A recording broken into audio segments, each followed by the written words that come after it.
सारे ब्रजमंडल में श्री प्रिया जी दो रूप से प्रत्यक्ष रूप में विराज रही हैं। एक श्री ब्रह्माचल पर्वत पे, इस बरसाने धाम में ब्रह्माचल पर्वत में ब्रह्मा जी भी जिनकी उनको अपने पुत्री के रूप में प्राप्त करने के लिए महाराज सतयुग से श्री ब्रह्मा जी ब्रह्माचल पर्वत बनके श्री प्रिया जी मेरे आंगन में आकर के क्रीड़ा करेंगी, मेरी पुत्री के रूप में आएंगी। इस प्रकार से इंतजार करते हुए ब्रह्माचल पर्वत के रूप में इस जिस पर्वत में हम आप सब विराज रहे हैं, ये ब्रह्मा जी हैं, स्वयं ब्रह्मा जी। ब्रह्माचल पर्वत के रूप में श्री ब्रह्मा जी विराज रहे हैं ब्रजमंडल में, और उसमें श्री किशोरी जी सबसे ऊंची अटारी में, पूरे ब्रजमंडल की सबसे ऊंची अटारी, सबसे ऊंचाई पर, पूरे ब्रजमंडल का जो सबसे उत्तुंग शिखर है वह है इस ब्रह्माचल पर्वत की यह शिखर, जिसमें श्री प्रिया जी अपने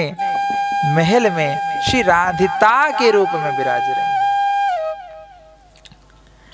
श्री किशोरी जी को दो स्वरूप हम कह रहे ना, सारे ब्रजमंडल में दो रूप में प्रिया जी प्रत्यक्ष रूप में विराज रही हैं।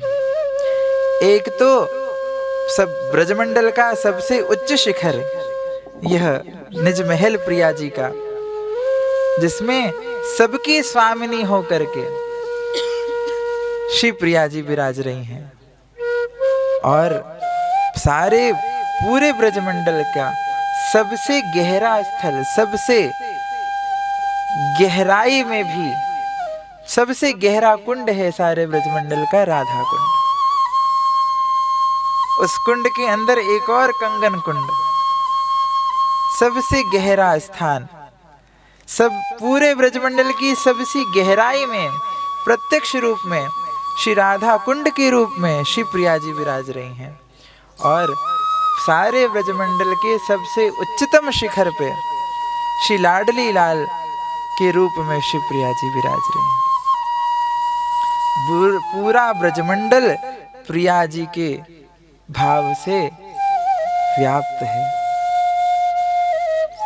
सबसे गहराई में और सबसे ऊंचाई पे श्री प्रिया जी विराज रहे हैं।